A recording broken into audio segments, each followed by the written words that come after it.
ലൂക്ക എഴുതിയ സുവിശേഷം അധ്യായം 1. പ്രാരംഭം. നമ്മുടെ ഇടയിൽ നിറവേറിയ കാര്യങ്ങളുടെ വിവരണം എഴുതാൻ അനേകം പേർ പരിശ്രമിച്ചിട്ടുണ്ടല്ലോ. അതാകട്ടെ ആദ്യം മുതൽ തന്നെ വചനത്തിൻ്റെ ദൃക്സാക്ഷികളും ശുശ്രൂഷകന്മാരുമായിരുന്നവർ നമുക്ക് ഏൽപ്പിച്ചു തന്നിട്ടുള്ളതനുസരിച്ചാണ്. അല്ലയോ ശ്രേഷ്ഠനായ തെയോഫിലോസ്, എല്ലാ കാര്യങ്ങളും പ്രാരംഭം മുതൽക്ക് സൂക്ഷ്മമായി പരിശോധിച്ചതിന് ശേഷം എല്ലാം ക്രമമായി നിനക്ക് എഴുതുന്നത് ഉചിതമാണെന്ന് എനിക്കും തോന്നി. അത് നിന്നെ പഠിപ്പിച്ചിട്ടുള്ള വചനങ്ങളുടെ വിശ്വസ്തതയെക്കുറിച്ച് നിനക്ക് ബോധ്യം വരാനാണ്. സ്നാപക ജനനത്തെക്കുറിച്ച് അറിയിപ്പ്. ഹെറോദാസ് യൂദയ രാജാവായിരുന്ന കാലത്ത് അബിയായുടെ ഗണത്തിൽ സഖറിയ എന്ന ഒരു പുരോഹിതനുണ്ടായിരുന്നു. അഹ്റോന്റെ പുത്രിമാരിൽപ്പെട്ട എലിസബത്തായിരുന്നു അവൻ്റെ ഭാര്യ. അവർ ദൈവത്തിൻ്റെ മുൻപിൽ നീതിനിഷ്ഠരും കർത്താവിൻ്റെ കൽപ്പനകളും പ്രമാണങ്ങളും കുറ്റമറ്റ വിധം അനുസരിക്കുന്നവരുമായിരുന്നു. അവർക്ക് മക്കളുണ്ടായിരുന്നില്ല. എലിസബത്ത് വന്ധ്യയായിരുന്നു. ഇരുവരും പ്രായം കവിഞ്ഞവരുമായിരുന്നു. തൻ്റെ ഗണത്തിന് നിശ്ചയിക്കപ്പെട്ടിരുന്ന ക്രമമനുസരിച്ച് ദൈവസന്നിധിയിൽ ശുശ്രൂഷ നടത്തി വരവെ പൗരോഹിത്യ വിധിപ്രകാരം കർത്താവിൻ്റെ ആലയത്തിൽ പ്രവേശിച്ച് ധൂപം സമർപ്പിക്കാൻ സഖറിയായ്ക്ക് കുറി വീണു. ധൂപാർപ്പണ സമയത്ത് സമൂഹം മുഴുവൻ വെളിയിൽ പ്രാർത്ഥിച്ചുകൊണ്ടിരുന്നു. അപ്പോൾ കർത്താവിൻ്റെ ദൂതൻ ധൂപപീഠത്തിൻ്റെ വലതുവശത്ത് നിൽക്കുന്നതായി അവന് പ്രത്യക്ഷപ്പെട്ടു. അവനെ കണ്ട് സഖറിയ അസ്വസ്ഥനാവുകയും ഭയപ്പെടുകയും ചെയ്തു. ദൂതൻ അവനോട് പറഞ്ഞു, സഖറിയ, ഭയപ്പെടേണ്ട, നിന്റെ പ്രാർത്ഥന കേട്ടിരിക്കുന്നു. നിന്റെ ഭാര്യ എലിസബത്തിൽ നിനക്ക് ഒരു പുത്രൻ ജനിക്കും. നീ അവന് യോഹന്നാൻ എന്ന് പേരിടണം. നിനക്ക് ആനന്ദവും സന്തുഷ്ടിയും ഉണ്ടാകും.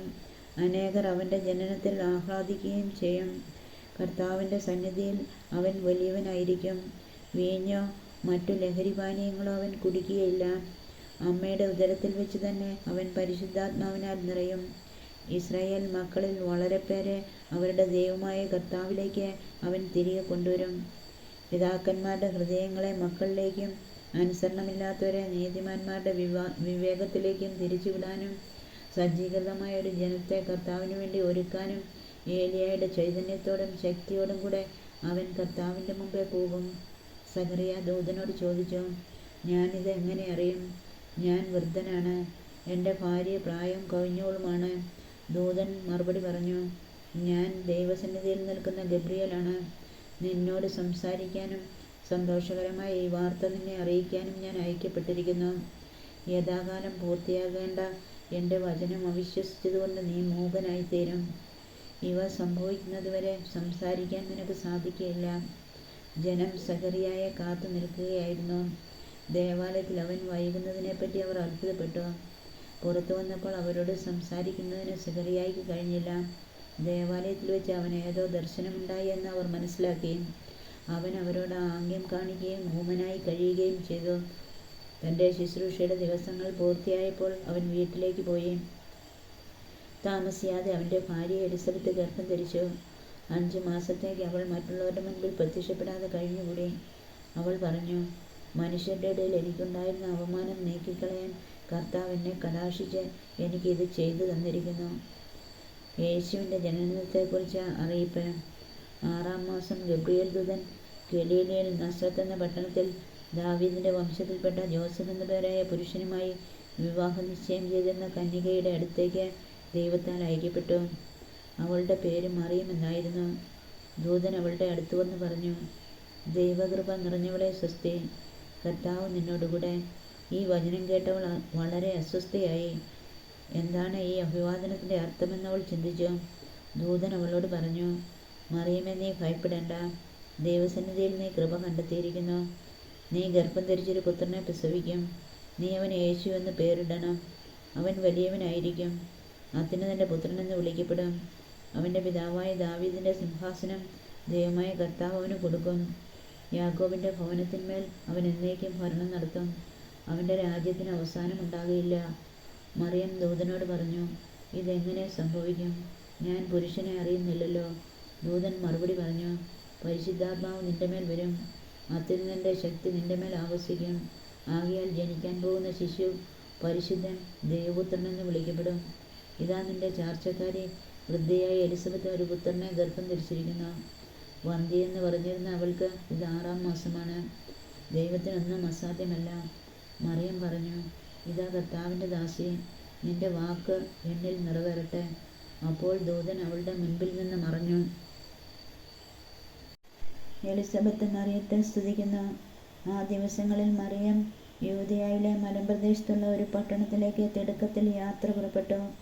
അവൾ സഖറിയായുടെ വീട്ടിൽ പ്രവേശിച്ച് എലിസബത്തിനെ അഭിവാദനം ചെയ്തു. മറിയത്തിൻ്റെ അഭിവാദനം കേട്ടപ്പോൾ എലിസബത്തിൻ്റെ ഉദരത്തിൽ ശിശു കുതിച്ചു ചാടി. എലിസബത്ത് പരിശുദ്ധാത്മാവ് നിറഞ്ഞവളായി. അവൾ ഉദ്ഘോഷിച്ചു, നീ സ്ത്രീകളിൽ അനുഗ്രഹീതയാണ്, നിന്റെ ഉദരഫലവും അനുഗ്രഹീതം. എൻ്റെ കർത്താവിൻ്റെ അമ്മ എൻ്റെ അടുത്ത് വരാനുള്ള ഈ ഭാഗ്യം എനിക്ക് എവിടെ നിന്ന്? ഇതാ നിന്റെ അഭിവാദന സ്വരം എൻ്റെ ചെവികളിൽ പതിച്ചപ്പോൾ ശിശു എൻ്റെ ഉദരത്തിൽ സന്തോഷത്താൽ കുതിച്ചു ചാടി. കർത്താവ് അരുളിച്ചെയ്ത കാര്യങ്ങൾ നിറവേറുമെന്ന് വിശ്വസിച്ചവൾ ഭാഗ്യവതി. മറിയത്തിൻ്റെ സ്തോത്രഗീതം. മറിയം പറഞ്ഞു, എൻ്റെ ആത്മാവ് കർത്താവിനെ മഹത്വപ്പെടുത്തുന്നു, എൻ്റെ ചിത്തം എൻ്റെ രക്ഷകനായ ദൈവത്തിൽ ആനന്ദിക്കുന്നു. അവിടുന്ന് തൻ്റെ ദാസിയുടെ താഴ്മയെ കടാക്ഷിച്ചു. ഇപ്പോൾ മുതൽ സകല തലമുറകളും എന്നെ ഭാഗ്യവതി എന്ന് പ്രകീർത്തിക്കും. ശക്തനായവൻ എനിക്ക് വലിയ കാര്യങ്ങൾ ചെയ്തിരിക്കുന്നു. അവിടുത്തെ നാമം പരിശുദ്ധമാണ്. അവിടുത്തെ ഭക്തരുടെ മേൽ തലമുറകൾ തോറും അവിടുന്ന് കരുണ വർഷിക്കും. അവിടുന്ന് തൻ്റെ ഭുജം കൊണ്ട് ശക്തി പ്രകടിപ്പിച്ചു. ഹൃദയവിചാരത്തിൽ അഹങ്കരിക്കുന്നവരെ ചിതറിച്ചു. ശക്തന്മാരെ സിംഹാസനത്തിൽ നിന്ന് മറിച്ചിട്ടു. എളിയവരെ ഉയർത്തി. വിശക്കുന്നവരെ വിശിഷ്ട വിഭവങ്ങൾ കൊണ്ട് സംതൃപ്തരാക്കി. സമ്പന്നരെ വെറും കൈയോടെ പറഞ്ഞയച്ചു. തൻ്റെ കാരുണ്യം അനുസ്മരിച്ചുകൊണ്ട് അവിടുന്ന് തൻ്റെ ദാസനായ ഇസ്രായേലിനെ സഹായിച്ചു. നമ്മുടെ പിതാക്കന്മാരായ അബ്രാഹത്തോടും അവൻ്റെ സന്തതികളോടും എന്നേക്കുമായി ചെയ്ത വാഗ്ദാനം അനുസരിച്ച് തന്നെ. മറിയം അവളുടെ കൂടെ 3 മാസത്തോളം താമസിച്ചു. പിന്നെ വീട്ടിലേക്ക് മടങ്ങി. സ്നാപക യോഹന്നാൻ്റെ ജനനം. എലിസബത്തിന് പ്രസവ സമയമായി. അവളൊരു പുത്രനെ പ്രസവിച്ചു. കർത്താവ് അവളോട് വലിയ കാരുണ്യം കാണിച്ചിരിക്കുന്നു എന്ന് കേട്ട അയൽക്കാരും ബന്ധുക്കളും അവളോടൊത്ത് സന്തോഷിച്ചു. 8-ാം ദിവസം അവർ ശിശുവിന് പരിച്ഛേദനത്തിന് വന്നു. പിതാവിൻ്റെ പേരനുസരിച്ച് സഖറിയ എന്ന് അവന് പേര് നൽകാൻ അവർ ആഗ്രഹിച്ചു. എന്നാൽ ശിശുവിൻ്റെ അമ്മ അവരോട് പറഞ്ഞു, അങ്ങനെയല്ല, അവൻ യോഹന്നാൻ എന്ന് വിളിക്കപ്പെടണം. അവർ അവളോട് പറഞ്ഞു, നിന്റെ ബന്ധുക്കളിൽ ആർക്കും ഈ പേരില്ലല്ലോ. ശിശുവിന് എന്ത് പേര് നൽകാനാണ് ആഗ്രഹിക്കുന്നതെന്ന് അവൻ്റെ പിതാവിനോട് അവർ ആംഗ്യം കാണിച്ച് ചോദിച്ചു. അവനൊരു എഴുത്തുപലക വരുത്തി അതിലെഴുതി, യോഹന്നാൻ എന്നാണ് അവൻ്റെ പേര്. എല്ലാവരും അത്ഭുതപ്പെട്ടു. തൽക്ഷണം അവൻ്റെ വായി തുറക്കപ്പെട്ടു. നാവ് സ്വതന്ത്രമായി. അവൻ ദൈവത്തെ വാഴ്ത്തിക്കൊണ്ട് സംസാരിക്കാൻ തുടങ്ങി. അയൽക്കാർക്കെല്ലാം ഭയമുണ്ടായി. യൂദയായിലെ മലനാട്ടിലെങ്ങും ഈ സംഗതികൾ സംസാര വിഷയമാവുകയും ചെയ്തു. കേട്ടവരെല്ലാം ഈ ശിശു ആരായി തീരുമെന്ന് ചിന്തിച്ചു തുടങ്ങി. കർത്താവിൻ്റെ കരം അവനോടുകൂടെ ഉണ്ടായിരുന്നു. സഖറിയായുടെ പ്രവചനഗീതം. അവൻ്റെ പിതാവായ സഖറിയ പരിശുദ്ധാത്മാവിനാൽ നിറഞ്ഞ് പ്രവചിച്ചു. ഇസ്രായേലിൻ്റെ ദൈവമായ കർത്താവ് വാഴ്ത്തപ്പെട്ടവൻ. അവിടുന്ന് തൻ്റെ ജനത്തെ സന്ദർശിച്ച് രക്ഷിച്ചു. തൻ്റെ ദാസനായ ദാവീദിൻ്റെ ഭവനത്തിൽ നമുക്ക് ശക്തനായ ഒരു രക്ഷകനെ ഉയർത്തി. ആദ്യം മുതൽ തൻ്റെ വിശുദ്ധന്മാരായ പ്രവാചകന്മാരുടെ അധരങ്ങളിലൂടെ അവിടുന്ന് അരുളിച്ചെയ്തതുപോലെ ശത്രുക്കളിൽ നിന്നും നമ്മെ വെറുക്കുന്നവരുടെ കയ്യിൽ നിന്നും നമ്മെ രക്ഷിക്കാനും നമ്മുടെ പിതാക്കന്മാരോട് വാഗ്ദാനം ചെയ്ത കാരുണ്യം നിവർത്തിക്കാനും നമ്മുടെ പിതാവായ അബ്രാഹത്തിനോട് ചെയ്ത അവിടുത്തെ വിശുദ്ധമായ ഉടമ്പടി അനുസ്മരിക്കാനും ശത്രുക്കളുടെ കൈകളിൽ നിന്ന് വിമോചിതരായി നിർഭയം പരിശുദ്ധിയിലും നീതിയിലും എപ്പോഴും അവിടുത്തെ മുമ്പിൽ ശുശ്രൂഷ ചെയ്യാൻ വേണ്ട അനുഗ്രഹം നമുക്ക് നൽകാനുമായിട്ടും ആണ് ഇത്. നീയോ കുഞ്ഞ്, അത്യുന്നതൻ്റെ പ്രവാചകനെന്ന് വിളിക്കപ്പെടും. കർത്താവിന് വഴിയൊരുക്കാൻ അവിടുത്തെ മുമ്പേ നീ പോകും. അത് അവിടുത്തെ ജനത്തിന് പാപമോചനം വഴിയുള്ള രക്ഷയെക്കുറിച്ച് അറിവ് കൊടുക്കാനും നമ്മുടെ ദൈവത്തിൻ്റെ കാരുണ്യാതിരേകം കൊണ്ട് ഉയരത്തിൽ നിന്നുള്ള ഉദയരശ്മി നമ്മെ സന്ദർശിക്കുമ്പോൾ ഇരുളിലും മരണത്തിൻ്റെ നിഴലിലും ഇരിക്കുന്നവർക്ക് പ്രകാശം വീശാനും സമാധാനത്തിൻ്റെ മാർഗത്തിലേക്ക് നമ്മുടെ പാദങ്ങളെ നയിക്കാനും വേണ്ടിയാണ്. ശിശു വളർന്നു, ആത്മാവിൽ ശക്തിപ്പെട്ടു. ഇസ്രായേലിന് വെളിപ്പെടുന്നതുവരെ അവൻ മരുഭൂമിയിലായിരുന്നു. അധ്യായം 2. യേശുവിൻ്റെ ജനനം. അക്കാലത്ത് ലോകമാസകലമുള്ള ജനങ്ങളുടെ പേര് എഴുതി ചേർക്കപ്പെടണമെന്ന് അഗസ്റ്റസ് സീസറിൽ നിന്ന് കൽപ്പന പുറപ്പെട്ടു.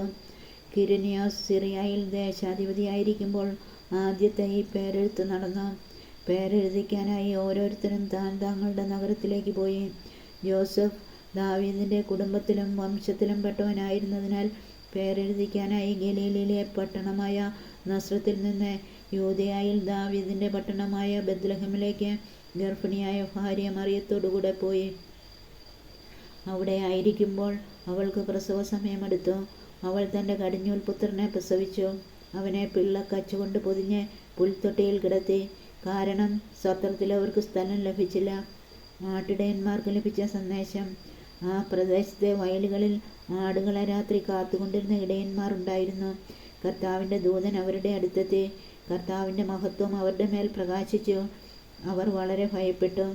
ദൂതൻ അവരോട് പറഞ്ഞു: ഭയപ്പെടേണ്ട, ഇതാ സകല ജനത്തിനും വേണ്ടിയുള്ള വലിയ സന്തോഷത്തിൻ്റെ സദ്വാർത്ത ഞാൻ നിങ്ങളെ അറിയിക്കുന്നു. ദാവീദിൻ്റെ പട്ടണത്തിൽ നിങ്ങൾക്കായി ഒരു രക്ഷകൻ, കർത്താവായ ക്രിസ്തു എന്ന് ജനിച്ചിരിക്കുന്നു. ഇതായിരിക്കും നിങ്ങൾക്ക് അടയാളം: പിള്ളക്കച്ചുകൊണ്ട് പൊതിഞ്ഞ് പുൽത്തൊട്ടിയിൽ കിടത്തിയിരിക്കുന്ന ഒരു ശിശുവിനെ നിങ്ങൾ കാണും. പെട്ടെന്ന് സ്വർഗീയ സൈന്യത്തിൻ്റെ ഒരു വ്യൂഹം ആ ദൂതനോടുകൂടെ പ്രത്യക്ഷപ്പെട്ട് ദൈവത്തെ സ്തുതിച്ചുകൊണ്ട് പറഞ്ഞു: അത്യുന്നതങ്ങളിൽ ദൈവത്തിന് മഹത്വം, ഭൂമിയിൽ ദൈവകൃപ ലഭിച്ചവർക്ക് സമാധാനം. ദൂതന്മാർ അവരെ വിട്ട് സ്വർഗത്തിലേക്ക് പോയപ്പോൾ ആട്ടിടയന്മാർ പരസ്പരം പറഞ്ഞു: നമുക്ക് ബത്ലഹേം വരെ പോകാം, കർത്താവ് നമ്മെ അറിയിച്ച ഈ സംഭവം നമുക്ക് കാണാം. അവർ അതിവേഗം പോയി മറിയത്തെയും യോസഫിനെയും പുൽത്തൊട്ടിയിൽ കിടക്കുന്ന ശിശുവിനെയും കണ്ടു. അനന്തരം ശിശുവിനെക്കുറിച്ച് തങ്ങളോട് പറയപ്പെട്ട കാര്യങ്ങൾ മറ്റുള്ളവരെ അവർ അറിയിച്ചു. അത് കേട്ടവരെല്ലാം ഇടയന്മാർ തങ്ങളോട് പറഞ്ഞ സംഗതികളെക്കുറിച്ച് അത്ഭുതപ്പെട്ടു. മറിയമാകട്ടെ ഇവയെല്ലാം ഹൃദയത്തിൽ സംഗ്രഹിച്ച് ഗാഢമായി ചിന്തിച്ചുകൊണ്ടിരുന്നു. തങ്ങളോട് പറയപ്പെട്ടതുപോലെ കാണുകയും കേൾക്കുകയും ചെയ്ത സകല കാര്യങ്ങളെയും കുറിച്ച് ദൈവത്തെ മഹത്വപ്പെടുത്തുകയും സ്തുതിക്കുകയും ചെയ്തുകൊണ്ട് ആ ഇടയന്മാർ തിരിച്ചുപോയി. പരിച്ഛേദനം സമർപ്പണം. ശിശുവിൻ്റെ പരിച്ഛേദനത്തിനുള്ള 8-ാം ദിവസമായപ്പോൾ അവൻ ഗർഭത്തിൽ ഉരുവാകുന്നതിന് മുൻപ് ദൂതൻ നിർദ്ദേശിച്ചിരുന്ന യേശു എന്ന പേരവന് നൽകി. മോശയുടെ നിയമമനുസരിച്ച് ശുദ്ധീകരണത്തിനുള്ള ദിവസങ്ങൾ പൂർത്തിയായപ്പോൾ അവർ അവനെ കർത്താവിന് സമർപ്പിക്കാൻ ജെറുസലേമിലേക്ക് കൊണ്ടുപോയി. കടിഞ്ഞൂൽ പുത്രന്മാരൊക്കെയും കർത്താവിൻ്റെ പരിശുദ്ധനെന്ന് വിളിക്കപ്പെടണമെന്നും ഒരു ജോഡി ചെങ്ങാലികളെയോ 2 പ്രാവിൻ കുഞ്ഞുങ്ങളെയോ ബലിയർപ്പിക്കണമെന്നും കർത്താവിൻ്റെ നിയമത്തിൽ പറഞ്ഞിരിക്കുന്നതനുസരിച്ചാണ് അവർ അങ്ങനെ ചെയ്തത്. ശിമയോനും അന്നായും. ജെറുസലേമിൽ ശിമയോൻ എന്നൊരുവൻ ജീവിച്ചിരുന്നു.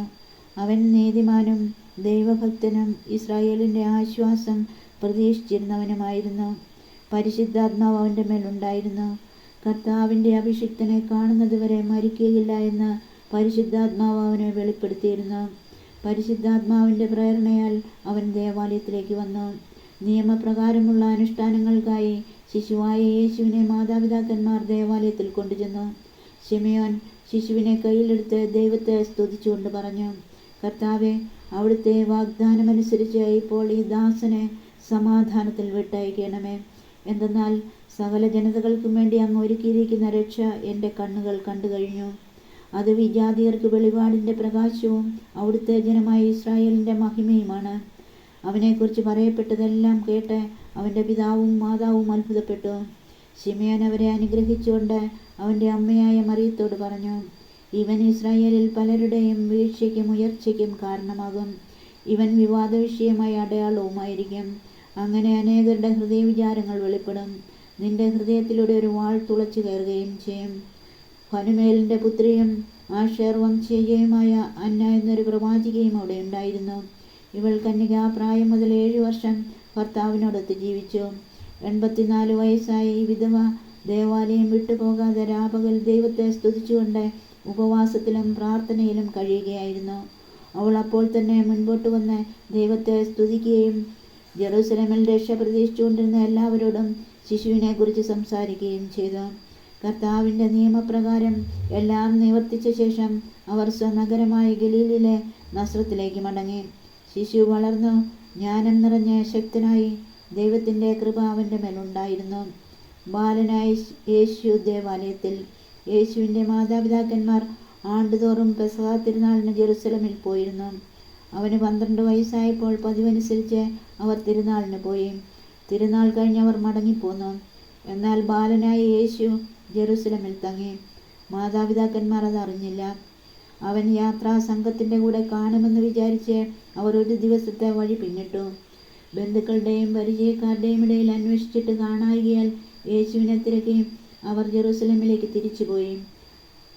3 ദിവസങ്ങൾക്ക് ശേഷം അവർ അവനെ ദേവാലയത്തിൽ കണ്ടെത്തി. അവൻ ഉപാധ്യായന്മാരുടെ ഇടയിലിരുന്ന് അവർ പറയുന്നത് കേൾക്കുകയും അവരോട് ചോദ്യങ്ങൾ ചോദിക്കുകയും ചെയ്യുകയായിരുന്നു. കേട്ടവരെല്ലാം അവൻ്റെ ബുദ്ധിശക്തിയിലും മറുപടികളിലും അത്ഭുതപ്പെട്ടു. അവനെ കണ്ടപ്പോൾ മാതാപിതാക്കൾ വിസ്മയിച്ചു. അവൻ്റെ അമ്മ അവനോട് പറഞ്ഞു, മകനെ, നീ ഞങ്ങളോട് ഇങ്ങനെ ചെയ്തതെന്ത്? നിന്റെ പിതാവും ഞാനും ഉത്കണ്ഠയോടെ നിന്നെ അന്വേഷിക്കുകയായിരുന്നു. അവൻ അവരോട് ചോദിച്ചു, നിങ്ങൾ എന്തിനാണ് എന്നെ അന്വേഷിച്ചത്? ഞാൻ എൻ്റെ പിതാവിൻ്റെ കാര്യങ്ങളിൽ വ്യാപൃതനായിരിക്കേണ്ടതാണെന്ന് നിങ്ങൾ അറിയുന്നില്ലേ? അവൻ തങ്ങളോട് പറഞ്ഞതെന്തെന്ന് അവർ ഗ്രഹിച്ചില്ല. പിന്നെ അവൻ അവരോടൊപ്പം പുറപ്പെട്ട് നസ്രത്തിൽ വന്ന് അവർക്ക് വിധേയനായി ജീവിച്ചു. അവൻ്റെ അമ്മ ഇക്കാര്യങ്ങളെല്ലാം ഹൃദയത്തിൽ സംഗ്രഹിച്ചു. യേശു ജ്ഞാനത്തിലും പ്രായത്തിലും ദൈവത്തിൻ്റെയും മനുഷ്യരുടെയും പ്രീതിയിലും വളർന്നു വന്നു. അധ്യായം 3. സ്നാപകൻ്റെ പ്രഭാഷണം. തിബേരിയോസ് സീസറിൻ്റെ 15-ാം ഭരണവർഷം പൊന്തിയോസ് പീലാത്തോസ് യൂദയായുടെ ദേശാധിപതിയും ഹെറോദസ് ഗലീലിയുടെയും അവൻ്റെ സഹോദരൻ പീലിപ്പോസ് ഇത്തൂറിയ ത്രാക്കോണിത്തിസ് പ്രദേശങ്ങളുടെയും ലിസാനിയോസ് അബിലേനയുടെയും ഭരണാധിപന്മാരും അന്നാസും കയ്യാഫാസും പ്രധാന പുരോഹിതന്മാരുമായിരിക്കെ സെഖറിയായുടെ പുത്രനായ യോഹന്നാന് മരുഭൂമിയിൽ വെച്ച് ദൈവത്തിൻ്റെ അരുളപ്പാടുണ്ടായി. അവൻ പാപമോചനത്തിനുള്ള മാനസാന്തരത്തിൻ്റെ ജ്ഞാനസ്നാനം പ്രസംഗിച്ചുകൊണ്ട് ജോർദാൻ്റെ സമീപ പ്രദേശങ്ങളിലേക്ക് വന്നു. യേശയ്യാ പ്രവാചകന്റെ പുസ്തകത്തിൽ എഴുതപ്പെട്ടിരിക്കുന്നത് പോലെ മരുഭൂമിയിൽ വിളിച്ചു പറയുന്നവൻ്റെ ശബ്ദം, കർത്താവിൻ്റെ വഴിയൊരുക്കുവിൻ, അവൻ്റെ പാത നേരെയാക്കുവിൻ. താഴ്വരകൾ നികത്തപ്പെടും, കുന്നും മലയും നിരത്തപ്പെടും. വളഞ്ഞ വഴികൾ നേരെയാക്കപ്പെടും, പരിവർത്തവ മൃദുവാക്കപ്പെടും. സകല മനുഷ്യരും ദൈവത്തിൻ്റെ രക്ഷ കാണുകയും ചെയ്യും. ജ്ഞാനസ്നാനം സ്വീകരിക്കാൻ തൻ്റെ അടുത്തേക്ക് വന്നിരുന്ന ജനക്കൂട്ടങ്ങളോട് അവൻ ചോദിച്ചു, ആണല്ലേ സന്തതികളെ, ആസന്നമായ ക്രോധത്തിൽ നിന്ന് ഓടിയകലാൻ നിങ്ങൾക്ക് മുന്നറിയിപ്പ് നൽകിയതാരാണ്? മാനസാന്തരത്തിന് യോജിച്ച ഫലങ്ങൾ പുറപ്പെടുവിക്കുവിൻ. ഞങ്ങൾക്ക് പിതാവായി അബ്രാഹമുണ്ട് എന്ന് പറഞ്ഞ് നിങ്ങൾ അഭിമാനിക്കേണ്ട. കാരണം ഈ കല്ലുകളിൽ നിന്ന് അബ്രാഹത്തിന് സന്താനങ്ങളെ പുറപ്പെടുവിക്കാൻ ദൈവത്തിന് കഴിയുമെന്ന് ഞാൻ നിങ്ങളോട് പറയുന്നു. വൃക്ഷങ്ങളുടെ വേരിന് കോടാലി വയ്ക്കപ്പെട്ടു കഴിഞ്ഞു. നല്ല ഫലം നൽകാത്ത വൃക്ഷങ്ങളെല്ലാം വെട്ടി തീയിലെറിയപ്പെടും. ജനക്കൂട്ടം അവനോട് ചോദിച്ചു, ഞങ്ങൾ എന്താണ് ചെയ്യേണ്ടത്? അവൻ പറഞ്ഞു, 2 ഉടുപ്പുള്ളവൻ ഒന്നില്ലാത്തവന് കൊടുക്കട്ടെ, ഭക്ഷണമുള്ളവനും അങ്ങനെ ചെയ്യട്ടെ. ചുങ്കക്കാരും സ്നാനം സ്വീകരിക്കാൻ വന്നു. അവരും അവനോട് ചോദിച്ചു, ഗുരു, ഞങ്ങൾ എന്തു ചെയ്യണം? അവൻ പറഞ്ഞു, നിങ്ങളോട് ആജ്ഞാപിച്ചിട്ടുള്ളതിൽ കൂടുതൽ ഈടാക്കരുത്. പടയാളികളും അവനോട് ചോദിച്ചു, ഞങ്ങൾ എന്തു ചെയ്യണം? അവൻ അവരോട് പറഞ്ഞു, നിങ്ങൾ ആരെയും ഭീഷണിപ്പെടുത്തരുത്, വ്യാജമായ കുറ്റാരോപണവും അരുത്, വേതനം കൊണ്ട് തൃപ്തിപ്പെടണം. പ്രതീക്ഷയോടെ ഇരുന്ന ജനമെല്ലാം ഇവൻ തന്നെയോ ക്രിസ്തു എന്ന് യോഹന്നാനെ പറ്റി ചിന്തിച്ചു തുടങ്ങി. യോഹന്നാൻ അവരോട് പറഞ്ഞു, ഞാൻ ജലം കൊണ്ട് സ്നാനം നൽകുന്നു, എന്നാൽ എന്നേക്കാൾ ശക്തനായ ഒരുവൻ വരുന്നു. അവൻ്റെ ചെരുപ്പിൻ്റെ കെട്ടഴിക്കാൻ പോലും ഞാൻ യോഗ്യനല്ല. അവൻ പരിശുദ്ധാത്മാവിനാലും അഗ്നിയാലും നിങ്ങൾക്ക് സ്നാനം നൽകും. വീശുമുറം അവൻ്റെ കയ്യിലുണ്ട്. അവൻ കളം വെടിപ്പാക്കി ഗോതമ്പ് അറപ്പുരയിൽ ശേഖരിക്കുകയും പതിരെ കെടാത്ത തീയിൽ ദഹിപ്പിക്കുകയും ചെയ്യും. ഇതുപോലെ മറ്റു പല ഉദ്ബോധനങ്ങളിലൂടെയും അവൻ ജനത്തെ സദ്വാർത്ത അറിയിച്ചു. യോഹന്നാൻ കാരാഗൃഹത്തിൽ. യോഹന്നാൻ ഹെറോദസ് രാജാവിനെ അവൻ്റെ സഹോദര ഭാര്യയായ ഹെറോദ്യ നിമിത്തവും അവൻ ചെയ്തിരുന്ന മറ്റെല്ലാ ദുഷ്കൃത്യങ്ങളുടെ പേരിലും കഠിനമായി കുറ്റപ്പെടുത്തിയിരുന്നു. തൽഫലമായി ഹെറോദസ് യോഹന്നാനെ കാരാഗൃഹത്തിലടച്ചു. അങ്ങനെ തൻ്റെ തിന്മകളുടെ എണ്ണം ഒന്നുകൂടി വർദ്ധിപ്പിച്ചു. യേശുവിൻ്റെ ജ്ഞാനസ്നാനം. ജനം സ്നാനം സ്വീകരിച്ചുകൊണ്ടിരിക്കുമ്പോൾ യേശുവും വന്ന് സ്നാനമേറ്റു. അവൻ പ്രാർത്ഥിച്ചുകൊണ്ടിരിക്കുമ്പോൾ സ്വർഗം തുറക്കപ്പെട്ടു. പരിശുദ്ധാത്മാവ് പ്രാവിൻ്റെ രൂപത്തിൽ അവൻ്റെ മേൽ ഇറങ്ങി വന്നു. സ്വർഗത്തിൽ നിന്നൊരു സ്വരവും ഉണ്ടായി, നീ എൻ്റെ പ്രിയപുത്രൻ, നിന്നിൽ ഞാൻ പ്രസാദിച്ചിരിക്കുന്നു. യേശുവിൻ്റെ വംശാവലി. പരസ്യ ജീവിതം ആരംഭിക്കുമ്പോൾ യേശുവിന് ഏകദേശം 30 വയസ്സ് പ്രായമായിരുന്നു. അവൻ ജോസഫിൻ്റെ മകനാണെന്ന് കരുതപ്പെട്ടിരുന്നു. ജോസഫ് ഹേലിയുടെ പുത്രനായിരുന്നു. ഹേലി മത്താത്തിൻ്റെയും, മത്താത്ത് ലേവിയുടെയും, ലേവി മെൽക്കിയുടെയും, മെൽക്കി യാനിൻ്റെയും, യാനി ജോസഫിൻ്റെയും പുത്രൻ. ജോസഫ് മത്താത്യായുടെയും, മത്താത്യ ആമോസിൻ്റെയും, ആമോസ് നാവൂമിൻ്റെയും, നാവൂം ഹെസ്ലിയുടെയും, ഹെസ്ലി നഗ്ഗായിയുടെയും പുത്രൻ. നഗ്ഗായി മാത്തിൻ്റെയും, മാത്ത് മത്താത്യായുടെയും, മത്താത്യ സെമയിൻ്റെയും, സെമയിൻ യോസെക്കിൻ്റെയും, യോസെക്ക് യോദായുടെയും പുത്രൻ. യോദ യോഹന്നാൻ്റെയും, യോഹന്നാൻ റേസായുടെയും, റേസ സെറുബാബേലിൻ്റെയും, സെറുബാബേൽ സലാത്തിയേലിൻ്റെയും, സലാത്തിയാൽ നേരിയുടെയും പുത്രൻ. നേരി മെൽക്കിയുടെയും, മെൽക്കി അദ്ദിയുടെയും, അദ്ദി കോസാമിൻ്റെയും, കോസാം എൽമാദാമിൻ്റെയും, എൽമാദാം ഏറിൻ്റെയും പുത്രൻ. ഏർ ജോഷുവയുടെയും, ജോഷുവ എലിയാസറിൻ്റെയും, എലിയാസർ യോറീമിൻ്റെയും, യോറീം മത്താത്തിൻ്റെയും, മത്താത്ത് ലേവിയുടെയും പുത്രൻ. ലേവി ശിമെയോൻ്റെയും, ശിമെയോൻ യൂദായുടെയും, യൂദ ജോസഫിൻ്റെയും, ജോസഫ് യോനാമിൻ്റെയും, യോനാം ഏലിയാക്കിമിൻ്റെയും പുത്രൻ. ഏലിയാക്കിം മെലയായുടെയും, മെലയ മെന്നായുടെയും, മെന്ന മത്താത്തായുടെയും, മത്താത്ത നാഥാൻ്റെയും, നാഥാൻ ദാവീദിൻ്റെയും പുത്രൻ. ദാവീദ് ജെസ്സയുടെയും, ജെസ്സ ഓബദിൻ്റെയും, ഓബദ് ബോവാസിൻ്റെയും, ബോവാസ് ആലായുടെയും, സാല നഹശോൻ്റെയും പുത്രൻ. നഹശോൻ അമിനാദാബിൻ്റെയും, അമിനാദാബ് അദിമിൻ്റെയും, അദ്മിൻ അർണിയുടെയും, അർണി ഹെസ്രോൻ്റെയും, ഹെസ്രോൻ പേരസിൻ്റെയും, പേരസ് യൂദായുടെയും പുത്രൻ. യൂദ യാക്കോബിൻ്റെയും, യാക്കോബ് ഇസ്ഹാക്കിൻ്റെയും, ഇസ്ഹാക്ക് അബ്രാഹത്തിൻ്റെയും, അബ്രാഹാം തേരായുടെയും, തേര നാഹോറിൻ്റെയും പുത്രൻ. നാഹോർ സെറൂഹിൻ്റെയും, സെറൂഹ് റൌവിൻ്റെയും, റൌവ് പെലഗിൻ്റെയും, പെലഗ് ഏബറിൻ്റെയും, ഏബർ ഷേലായുടെയും പുത്രൻ. ഷേല കൈനാൻ്റെയും, കൈനാൻ അർഫക്സാദിൻ്റെയും, അർഫക്സാദ് ഷേമിൻ്റെയും, ഷേം നോഹയുടെയും, നോഹ ലാമക്കിൻ്റെയും പുത്രൻ. ലാമക് സെത്തുസെലഹിൻ്റെയും, മെത്തുസെലഹ് ഹെനോക്കിൻ്റെയും, ഹെനോക്ക് യാരെദിൻ്റെയും, യാരെദ് മഹലലേലിൻ്റെയും, മഹലലേൽ കൈനാൻ്റെയും പുത്രൻ. കൈനാൻ ഏനോസിൻ്റെയും, ഏനോസ് സേത്തിൻ്റെയും, സേത്ത് ആദാമിൻ്റെയും പുത്രനായിരുന്നു. ആദം ദൈവത്തിൻ്റേതുമായിരുന്നു.